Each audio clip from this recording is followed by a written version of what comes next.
اللہ تبارک و تعالی نے اس رات کی بڑی شان بیان فرمائی۔ آقا کریم صلی اللہ تعالی علیہ وسلم بھی اس رات میں جاگنے کے بعد عبادت کرتے تھے۔ آقا کریم صلی اللہ تعالی علیہ وسلم بیان فرماتے ہیں کہ یہ ایسی رات ہے کہ آج ہی کی رات میں جس کا رزق کتنا ہے وہ لکھ دیا جاتا ہے، اور آج ہی کی رات میں یہ بھی لکھ دیا جاتا ہے کہ اس کے مقدر میں کتنا رزق ہے، اور آج ہی کی رات میں یہ بھی لکھ دیا جاتا ہے کہ اس سال حج و عمرہ کون کرے گا، اور اسی رات میں یہ بھی لکھ دیا جاتا ہے کہ اس سال کتنے بچے پیدا ہوں گے اور کتنے لوگ کا انتقال ہوگا۔ اسی رات میں یہ لکھ دیا جاتا ہے، بڑی شان والی رات۔ اور آقا کریم صلی اللہ تعالی علیہ وسلم کی حدیث حضرت عائشہ بیان فرماتی ہیں کہ اس رات اس پورے شعبان کے مہینے میں آقا کریم صلی اللہ تعالی علیہ وسلم پورے شعبان کے مہینے میں روزہ رکھتے تھے۔ کثیر تعداد میں روزہ رکھتے تھے۔ حضرت عائشہ فرماتی ہیں کہ میں نے ایک مرتبہ آقا کریم صلی اللہ تعالی علیہ وسلم سے عرض کیا، یا رسول اللہ صلی اللہ تعالی علیہ وسلم، آپ شعبان کے مہینے میں روزے رکھتے ہیں اور اتنے روزے رکھتے ہیں کہ رمضان اور شعبان کو ملا دیتے ہیں۔ تو آقا مسکرائے اور مسکرانے کے بعد ارشاد فرمایا، عائشہ یہ وہ شعبان ہے کہ اسی شعبان میں تمام مومن کے، تمام کافروں کے اعمال اللہ تبارک و تعالی کی بارگاہ میں پیش کیے جاتے ہیں، اور میرا دل یہ کرتا ہے کہ جب میں میرے اعمال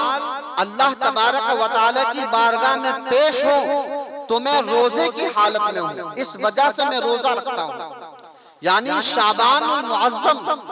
اتنا پیارا مہینہ ہے، عظمت والا، برکت والا، شان والا مہینہ ہے۔ اور آقا کریم صلی اللہ تعالی علیہ وسلم ارشاد فرماتے ہیں کہ جب مغرب کی اذان ہوتی ہے، مغرب کا سورج حضرات محترم ڈوب جاتا ہے، تو اللہ تبارک و تعالی پہلے آسمان سے نزول اجلال فرماتا ہے۔ اللہ تبارک و تعالی ندا فرماتا ہے، اے میرے بندو آج کی رات جو مانگنا چاہو مانگ لو،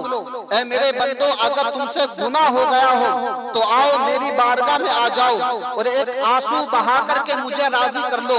اے میرے بندے آؤ، آج تم رزق مانگو گے تو میں تمہیں رزق عطا کر دوں گا، آج تم مجھ سے جوانی مانگو گے میں تمہیں جوانی دے دوں گا،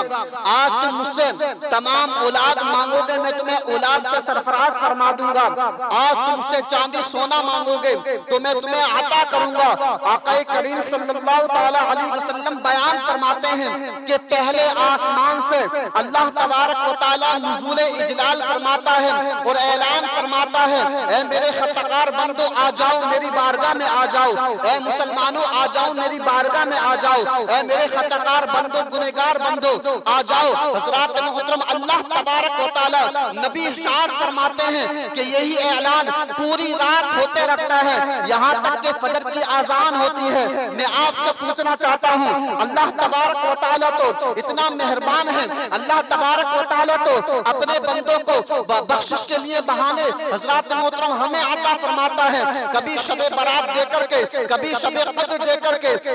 کبھی شب معراج دے کر کے حضرات محترم، لیکن آج ہم مانگنے کے لیے تیار نہیں ہیں، آج ہم اللہ تبارک و تعالی سے لینے کے لیے تیار نہیں ہیں، آج ہم اللہ تبارک و تعالی کی بارگاہ میں آنے کے لیے تیار نہیں ہیں۔ وہ تو پکار کر کہتا ہے، اے میرے بندے آ جاؤ، کہاں بھٹک کر کے جا رہے ہو، میری بارگاہ میں آ جاؤ، اگر بادشاہت چاہتے ہو تو میری بارگاہ میں آ جاؤ، اگر مالداری چاہتے ہو تو میری بارگاہ میں آ جاؤ، اگر عظمت چاہتے ہو تو میری بارگاہ میں آ جاؤ، اگر شان و شوکت کے ساتھ زندگی گزارنا چاہتے ہو تو میری بارگاہ میں آ جاؤ۔ لیکن ہم نادان ہیں حضرات محترم، سوتے ہوئے زندگی گزار دیتے ہیں، کھیل کود میں زندگی گزار دیتے ہیں۔ آقا ارشاد فرماتے ہیں، اللہ تبارک و تعالی پہلے آسمان سے نزول اجلال فرما رہا ہے، آؤ میرے بندے مانگو، کیا مانگتے ہو؟ یہ وہی رات ہے، یہ وہی رات ہے جس کو ہم شب برات کہتے ہیں، نجات کی رات کہتے ہیں، لینے کی رات کہتے ہیں، عظمت کی رات کہتے ہیں، قربان جاؤ اللہ تبارک و تعالیٰ نے یہ رات ہمیں عطا فرمائی ہے، اور اس لیے عطا نہ فرمائی کہ ہم اس رات کو نیند میں گزار دیں، اس رات میں ہم کھیل کود میں گزار دیں، اس رات میں ہم ہوٹلوں پہ بیٹھنے کے بعد گفتگو کرنے کے بعد ہم اس رات کو گزار دیں۔ حضرات محترم، یہ رات اللہ تبارک و تعالیٰ نے یہ رات اس لیے عطا فرمائی ہے کہ اگر کوئی گناہ ہو جائے، کوئی خطا ہو جائے، کوئی اللہ تبارک و تعالیٰ کی بارگاہ میں کوئی سامان تمہیں لینا ہو تو آ جاؤ رب کی بارگاہ میں۔ حضرات محترم، آقا ارشاد فرماتے ہیں کہ اس رات میں جو مانگتا ہے اللہ تبارک و تعالیٰ اس کو ضرور عطا فرماتا ہے۔ اگر کوئی ناجائز دعا نہ کی جائے، یعنی جائز دعا کی جائے، اللہ تبارک و تعالیٰ فوری طور پر اس کو قبول فرما لیتا ہے۔ اس لیے کہ آپ کو بتاؤں، اللہ تبارک و تعالیٰ ایک نیکی سے جنت بھی دے سکتا ہے، اور اللہ تبارک و تعالیٰ ایک گناہ سے، چھوٹے گناہ سے جہنم میں بھی ڈال سکتا ہے۔ اس کی شان ہے، وہ شان والا ہے، وہ بادشاہ ہے۔ علیہ اللہ بِأَحْكَمِ الْحَاكِمِينَ، وہ بادشاہوں کا بادشاہ ہے۔ وہ چاہے حضرات محترم دم میں دنیا پلٹ دے، وہ چاہے حضرات محترم ایک لنگڑے مچھر سے نمرود کو ہلاک کر دے، حضرات محترم وہ چاہے تو فرعون کو دریا میں ڈبو کر کے ہلاک کر دے، وہ چاہے تو قارون کو اس کے خزانے کے ساتھ میں ڈبا کر کے حضرات محترم ہلاک کر دے، وہ شان والا ہے۔ لیکن ہمیں رات عطا کیوں کی؟ اس لیے عطا کی کہ اللہ تبارک و تعالیٰ جانتا ہے کہ میرے بندے ہیں، گنہگار ہیں، سیاکار ہیں، بدکار ہیں، لیکن میرے بندے ہیں، چلو ان کو موقع دیتے ہیں، ان کو ایک چانس دیتے ہیں۔ اگر یہ چانس قبول کر لیں، اگر یہ موقع اچھی طریقے سے نبھا لیں تو اللہ تبارک و تعالیٰ موقع عطا فرماتا ہے، اللہ تبارک و تعالیٰ چانس دیتا ہے۔ کیا فرعون کو نہ دیا تھا؟ کیا قارون کو نہ دیا تھا؟ کہ نمرود کو بھی دیا تھا؟ حضرت موسیٰ علیہ السلام کو بھیجنے کے بعد فرعون کو سمجھایا گیا، حضرت ابراہیم علیہ السلام کو بھیجنے کے بعد نمرود کو سمجھایا گیا، موقع دیا گیا۔ حضرات محترم، حضرت موسیٰ علیہ السلام کو بھیجنے کے بعد قارون کو سمجھایا گیا۔ اللہ تبارک و تعالیٰ نے اتنے بڑے بڑے گنہگاروں کو موقع دیے ہیں، اللہ تبارک و تعالیٰ نے ہمیں بھی موقع عطا فرمایا ہے، اللہ تبارک و تعالیٰ نے بھی ہمیں چانس عطا فرمایا ہے۔ اے میرے بندو، گناہ ہو گئے ہیں تو آ جاؤ میری بارگاہ میں، سچی توبہ کر لو، میں تمہارے تمام گناہوں کو معاف فرما دوں گا۔ آ جاؤ، پلٹ کر آ جاؤ میری بارگاہ میں تمہاری خطاؤں کو معاف فرما دوں گا۔ آ جاؤ میری بارگاہ میں۔ حضرات محترم، یاد رکھنا، آقا کریم صلی اللہ تعالی علیہ وسلم ارشاد فرماتے ہیں کہ آقا کریم صلی اللہ تعالی علیہ وسلم بیان فرماتے ہیں کہ اگر ایک نوجوان، اگر ایک بزرگ، ایک بچہ حضرات محترم اللہ تبارک و تعالی کی بارگاہ میں ایک قدم چل کر کے آتا ہے، نبی فرماتے ہیں اللہ تبارک و تعالی کی رحمت اس کی طرف دوڑ کر کے آتی ہے، اللہ تبارک و تعالی کی رحمت دوڑ کر کے اس کا استقبال کرتی ہے۔ حضرات محترم، اگر کوئی گنہگار بندہ اللہ تبارک و تعالی کو یاد کرتا ہے تو بندہ تو ایک مرتبہ اللہ اکبر کہتا ہے، لیکن قربان جاؤ آقا کریم صلی اللہ تعالی علیہ وسلم بیان فرماتے ہیں اگر کوئی گنہگار بندہ اللہ تبارک و تعالی کو ایک مرتبہ آواز لگاتا ہے یا میرے رب، تو آقا ارشاد فرماتے ہیں اللہ تبارک و تعالیٰ 3 مرتبہ کہتا ہے لبیک میرے بندے، لبیک میرے بندے، میں حاضر ہوں مانگ۔ میں آپ سے پوچھنا چاہتا ہوں کہ اللہ تبارک و تعالیٰ تو ایک مرتبہ پکارنے سے 3 بار جواب دے رہا ہے اور کہہ رہا ہے اے میرے گنہگار بندے میں حاضر ہوں، مانگ کیا مانگتا ہے؟ حضرات محترم، لیکن قربان جاؤ آقا کریم صلی اللہ تعالی علیہ وسلم پر حضرات محترم ایک مرتبہ آقا کریم صلی اللہ تعالی علیہ وسلم حضرت عائشہ رضی اللہ تعالی عنہ کے بستر پر آرام کر رہے ہیں، بستر پر آرام کر رہے ہیں۔ حضرت عائشہ رضی اللہ تعالی عنہ اور آقا کریم صلی اللہ تعالی علیہ وسلم دونوں آرام کر رہے ہیں، ایک ہی بستر پر آرام کر رہے ہیں۔ اچانک حضرت عائشہ رضی اللہ تعالی عنہ کی آنکھ کھلتی ہے، رات کے حصے میں تو کیا دیکھتی ہیں کہ آقا کریم صلی اللہ تعالی علیہ وسلم بستر سے غائب ہیں، بستر پر موجود نہیں ہیں۔ حضرت عائشہ نے دل میں سوچا شاید دوسری بیوی کے پاس گئے ہوں، شاید دوسری بیوی کے پاس گئے ہوں۔ حضرات محترم حضرت عائشہ اپنے بستر سے اٹھی اور اٹھنے کے بعد جنت البقیع کی طرف چلی ہیں، تو آپ نے دیکھا کہ آقا کریم صلی اللہ تعالی علیہ وسلم قبرستان میں جنت البقیع میں دعا کر رہے ہیں، کھڑے ہیں، گنہگار امتیوں کے لیے دعا ہو رہی ہے۔ حضرت عائشہ رضی اللہ تعالی عنہ پاس گئی اور پاس جانے کے بعد عرض کرتی یا رسول اللہ صلی اللہ تعالی علیہ وسلم آپ یہاں تشریف رکھتے ہیں۔ آقا ارشاد فرمائے عائشہ تم نے گمان کیا تھا کہ میں کسی دوسری بیوی کے پاس چلا گیا، کہ اللہ اور رسول تمہارے ساتھ میں یہ خیال کر سکتا ہے؟ حضرت عائشہ کہتی یا رسول اللہ صلی اللہ تعالی علیہ وسلم میں یہ سوچ نہیں رہی تھی، بلکہ یہ سوچ رہی تھی کہ آج آقا کریم صلی اللہ تعالی علیہ وسلم میرے بستر سے اٹھنے کے بعد دوسری بیوی کے پاس چلے گئے ہیں۔ حضرات محترم اتنا کہنا تھا، آقا مسکرائے اور مسکرانے کے بعد ارشاد فرمایا عائشہ سنو آج تمہیں پتا ہے کون سی رات ہے؟ حضرت عائشہ عرض کرتی ہیں یا رسول اللہ صلی اللہ تعالی علیہ وسلم آپ بتا دیجئے آج کون سی رات ہے؟ آقا نے ارشاد فرمایا عائشہ سنو آج شعبان کی 15ویں رات ہے جس کو شب برات کہا جاتا ہے۔ حضرات محترم آقا مسکرائے اور مسکرانے کے بعد ارشاد فرمائے عائشہ سنو اللہ تبارک و تعالی آج کی رات میں اپنے تمام جہنمی بندوں کو جہنم سے نکالنے کے بعد جنت کا راستہ دکھا دیتا ہے، جنت میں داخل کر دیتا ہے۔ اور آقا نے ارشاد فرمایا بنی کلب کی بکریوں کے بالوں کی تعداد کے برابر اللہ تبارک و تعالی جہنمیوں کو آزاد کر دیتا ہے۔ میں آپ سے پوچھنا چاہتا ہوں ایک بکری کے جسم پر کتنے بال ہوں گے؟ اور بنی کلب کی جو بکریاں تھیں وہ ایک نہیں تھی، دو نہیں تھی، بلکہ ہزاروں کی تعداد میں وہ بکریاں پالے کرتے تھے، ہزاروں کی تعداد میں بکریاں ان کے پاس موجود تھی۔ اب میں آپ سے پوچھنا چاہتا ہوں اگر ایک بکری کی دم کے بال اگر ہم شمار کرنا چاہیں، گننا چاہیں تو دم کے بال ہم شمار نہیں کر سکتے، اتنے بال بکری کے دم پر ہوتے ہیں۔ تو اس کے جسم پر کتنے بال ہوں گے؟ اور ایک بکری کے جسم پر کتنے، دوسری بکری کے جسم پر کتنے، تیسری بکری کے، ایسے بنو کلب کی بکریوں کے بالوں کی تعداد کے برابر اللہ تبارک و تعالی جہنم سے نکالنے کے بعد جنت میں داخل کر دیتا ہے، جنت میں داخل کر دیتا۔ تو اللہ تبارک و تعالی بہانے تلاش کرتا، اللہ تبارک و تعالی موقع عطا فرماتا، اللہ تبارک و تعالی ہمیں چانس دیتا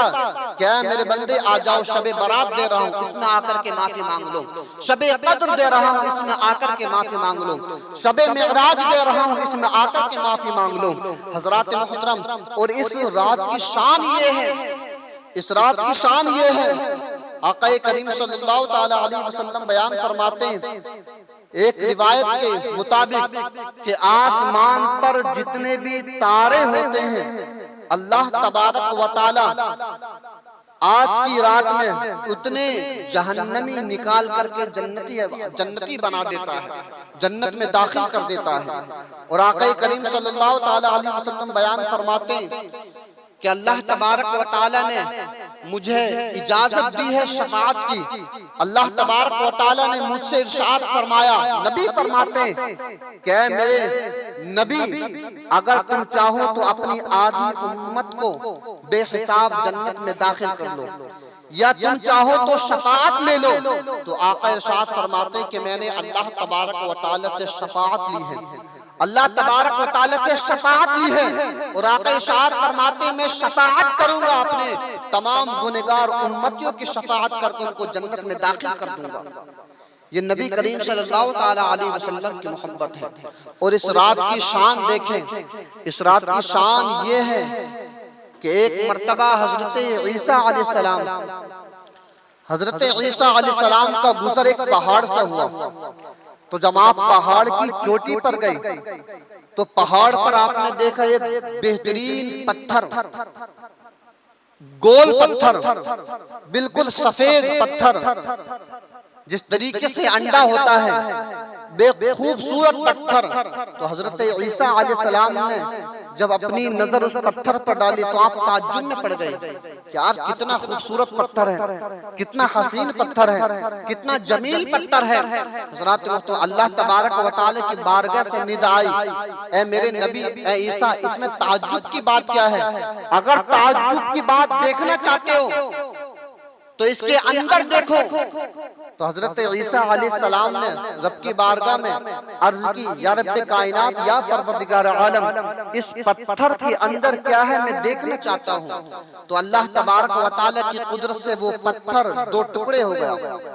جو گول پتھر تھا، سفید پتھر تھا، جو دودھ سے زیادہ سفید، وہ دو ٹکڑے ہو گیا۔ حضرت عیسیٰ علیہ السلام نے دیکھا کہ اس پتھر کے اندر ایک بزرگ اللہ تبارک و تعالی کی عبادت کر رہے ہیں۔ پتھر کے اندر اللہ تبارک و تعالی کی ریاضت کرنے، عبادت کر رہے ہیں، اور ان بزرگ کے داہنی طرف انگور کا ایک باغ ہے، انگور کا درخت لگا ہوا ہے، اور دوسری جانب پانی کی نہر جاری ہے۔ حضرات محترم، حضرت عیسیٰ علیہ السلام نے جب یہ دیکھا کہ پتھر کے اندر ایک بزرگ ہیں اور اللہ تبارک و تعالی کی عبادت کر رہے ہیں، تو آپ نے ان بزرگوں سے پوچھا، اے بزرگ ذرا بتاؤ تو صحیح تم کون ہو اور کب سے اس پتھر کے اندر عبادت کر رہے ہیں؟ اللہ تبارک و تعالی کی بارگاہ میں عرض کرتے ہیں، یا اللہ، اس سے بڑا نیک کوئی ہو نہیں سکتا، اس سے بڑا کوئی متقی تو ہو نہیں سکتا، یہ تو نیکوکار ہے، اس لیے کہ یہاں تو ریاکاری ہو ہی نہیں سکتی، یہاں تو مکاری ہو نہیں سکتی، اس لیے کہ پتھر کے اندر کوئی دیکھ نہیں سکتا، اور وہ بزرگ پتھر کے اندر عبادت کر رہے ہیں، اللہ تبارک و تعالی کی ریاضت کر رہے ہیں۔ حضرات محترم، حضرت عیسیٰ علیہ السلام نے پوچھا، اے بزرگ ذرا بتاؤ تو صحیح اس میں کتنے سال سے اور تم کون ہو؟ تو وہ بزرگ حضرت عیسیٰ علیہ السلام سے عرض کرتے ہیں، اللہ کے نبی سنو، میں موسیٰ علیہ السلام کا امتی ہوں، اور اس پتھر کے اندر 400 سال سے میں عبادت کر رہا ہوں، اس پتھر کے اندر 400 سال سے میں عبادت کر رہا ہوں۔ جب مجھے بھوک لگتی ہے تو انگور کھا لیتا ہوں، اور جب مجھے پیاس لگتی ہے تو اسی نہر سے میں پانی پی لیتا ہوں اور اپنی پیاس کو بجھا لیتا ہوں۔ حضرات محترم، تو حضرت عیسیٰ علیہ السلام نے اللہ تبارک و تعالی کی بارگاہ میں عرض کی، یا رب کائنات، یا پروردگار عالم، اس سے زیادہ عبادت کوئی کر نہیں سکتا۔ تو اللہ تبارک و تعالی نے ندا فرمائی، اے میرے عیسیٰ سنو، تمہارے بعد میرا ایک محبوب آنے والا ہے، میرا نبی آنے والا ہے، جو شان والا ہے، عظمت والا ہے، میں ان کی امت کو ایک رات دوں گا جس کو شب برات کہتے ہیں۔ اگر میرے نبی کی امت کا ایک انسان اگر 2 رکعت نماز جاگنے کے بعد اس رات میں ادا کر لیتا ہے تو میں اس بزرگ سے زیادہ اس کو عبادت کا ثواب عطا فرماؤں گا۔ یہ اس رات کی شان ہے، یعنی وہ 400 سال سے اللہ تبارک و تعالی کی عبادت کر رہا ہے، اللہ تبارک و تعالی کی ریاضت کر رہا ہے، اللہ تبارک و تعالی کو منانے کی کوشش کر رہا ہے۔ وہ نیک بندہ، متقی بندہ، وہ 400 سال سے عبادت کر رہا ہے، لیکن آقا کریم صلی اللہ تعالی علیہ وسلم کی امت کی شان یہ ہے، نبی کی امت کی شان یہ ہے۔ حضرات محترم، اللہ تبارک و تعالی نے ارشاد فرمایا، اے عیسیٰ سنو، میرے نبی کی امت کا ایک انسان شب برات میں جاگنے کے بعد 2 رکعت نماز ادا کر لے، 400 سال سے زیادہ کی عبادت کا ثواب میں اس کو عطا کروں گا۔ تو یہ نبی کریم صلی اللہ تعالی علیہ وسلم کی شان ہے۔ ہم گنہگار کو اللہ تبارک و تعالی نے یہ موقع عطا فرمائے ہیں۔ حضرات محترم، تو یہ رات بڑی عظمت والی ہے، شان والی ہے، وقار والی ہے۔ اس رات کو کام میں لاؤ، اور اس رات کیا کام کرنا اس رات میں؟ ایسے نہیں کہ صرف اس رات میں جاگنے کے بعد اور خوب رونے کے بعد پھر صبح کو اٹھو تو فجر کی نماز پھر غائب، ایسا نہیں ہونا چاہیے۔